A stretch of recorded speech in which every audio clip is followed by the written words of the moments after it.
Amados hermanos, hoy nos encontramos aquí y vamos al estudio de una palabra que el Señor nos está dando en Romanos 2, versículo 1, pero realmente quisiera que la lean desde Romanos 1, capítulo 1 y Romanos 2, desde el 1 hasta el 16. Esta palabra se llama juicios sobre los que juzgan.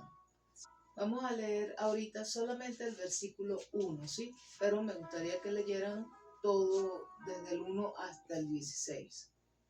Lee, Carlos. Por lo cual eres inexcusable, oh hombre, quien quiera que seas tú que juzga, pues en lo que juzga a otro te condena a ti mismo, porque tú juzgas y haces lo mismo. Bueno, fíjense que aquí Dios nos está hablando muy claro, ¿no? Que el que juzga es Él, no nosotros. Nosotros no debemos juzgar a nadie. Vamos a ver un momentito cómo funcionamos nosotros a la hora de juzgar, porque es que a la hora de juzgar a los demás, nosotros somos muy duros, verdaderamente. Y a Dios aborrece eso, precisamente. Entonces, leamos un momentito en 2 Samuel 12, del 5 al 7. Allí vemos en 2 Samuel 12, del 5 al 7, que el rey David, siendo rey, siendo escogido de Dios para poder, para gobernar a Israel, él hizo un juicio sobre una persona, sin saber que esa persona que había cometido ese pecado era él mismo.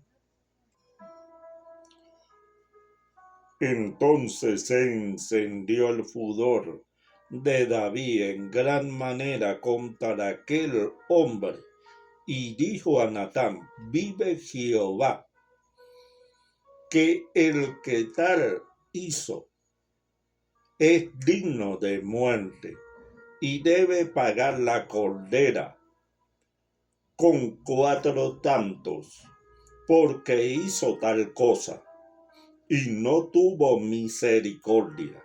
Entonces dijo Natán a David: tú eres aquel hombre. Así ha dicho Jehová de Israel: yo te ungí por rey sobre Israel y te libré de la mano de Saúl. Bien, pueden leer ese capítulo 12 completo y darse cuenta de qué estaba hablando Natán. Pero básicamente Natán le hizo una parábola acerca de un hombre que había robado un corderito a una persona que era pobre, ¿verdad? Que tenía un solo cordero, teniendo ese hombre muchos corderos, ¿sí? Entonces, ¿qué hizo David? David se encendió en ira y dijo: a ese hombre que hizo tal cosa hay que matarlo y tiene que pagar 4 veces más el cordero que quitó, encendido en ira. Pero cuando Natán le dice que era él mismo, entonces él se queda perplejo y se da cuenta que ha cometido pecado delante de Dios y se da cuenta que es digno de muerte él. Entonces, aquí podemos observar cómo nosotros somos bien duros para juzgar a otros. Que cuando una persona comete un error, no, ese tiene que ir a la cárcel y tiene que matarlo allá en la cárcel, ¿verdad? O tiene que pagar, pero 7 veces más. Y Dios nos está diciendo: épale, tú haces lo mismo. Tú que enjuicias, haces lo mismo que esas personas.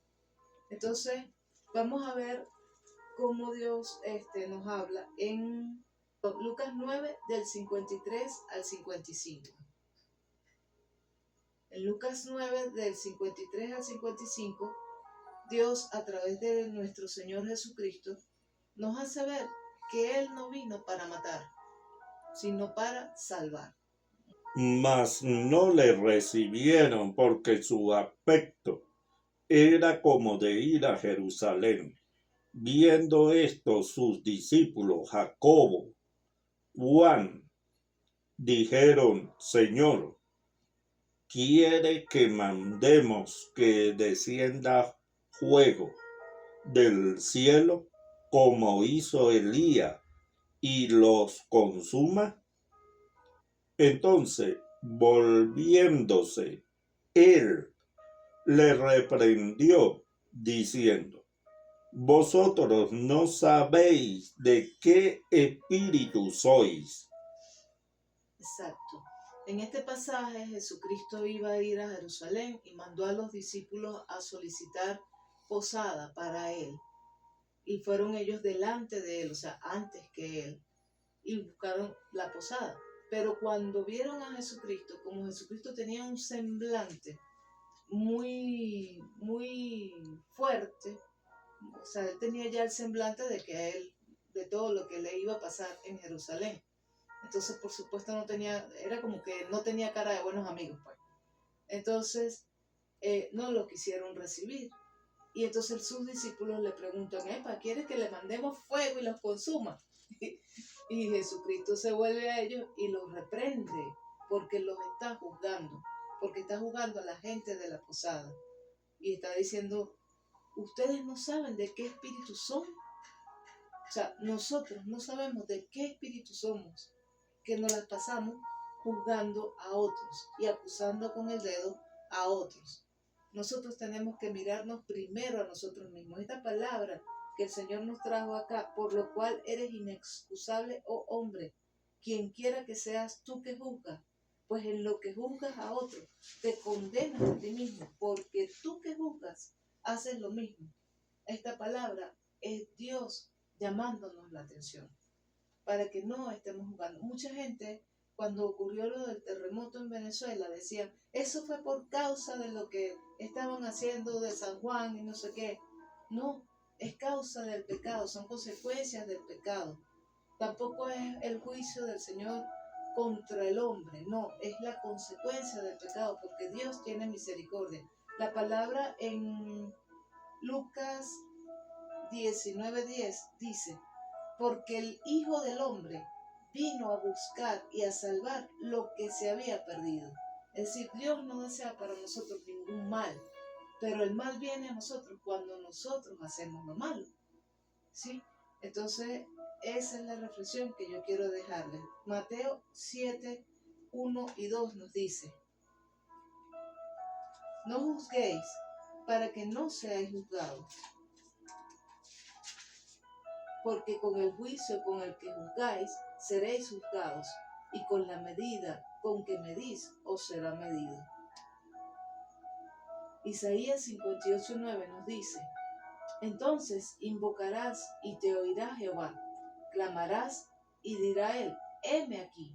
Si quitares de en medio de ti el yugo, el dedo amenazador y el hablar vanidad. ¿Qué pasa?